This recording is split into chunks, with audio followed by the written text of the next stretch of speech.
اوه دیمنین سربازگه ها ارتشا ترکیانه لگوندک سر به ناحیه باشیک و کتن 15 کیلومتران لسنتر موصل دوره.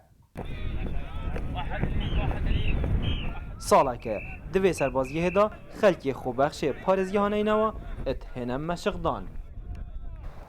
من أهل الموصل وجيت على هذا المعسكر مال تحرير نينوى على مود نحرر مدينتنا. از خلک میسله ما حاتیما سربازگاه آزاد کنا میسله و بو ماوی 4 حیوانه راهنان آد بینم. الدسپیک راهنه را ترک مشق افسرد مد کرن و نوکه افسرد ما مشق مد کن. خودی حس کرد پاری کاریا پیشمرگا دی میسله رزگار کن. احنا مدينتنا ان شاء الله احنا نحررها والبيشمركه ان شاء الله معانا.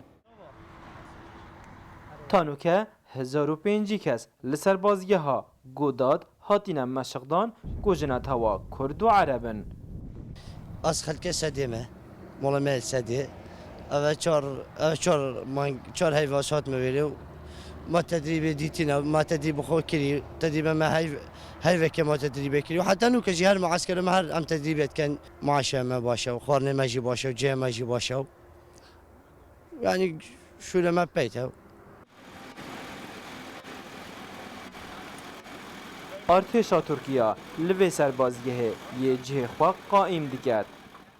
شواد دول سرسه و سل سر 4 یا و مه دو کاروانین ارتشا ترک بچکن گرام و سربازین زیدتر هاتی نویره کو پتری 20 زری پشت دیگل دابون.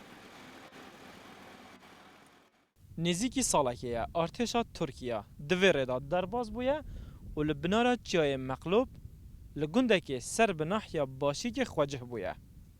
ترکیه تخوازیتن دبشداریا اپراسیونا کنترل که نامیسل دا رولک کاریگر یا هفپیمانیا دجی داعش بگیریتن.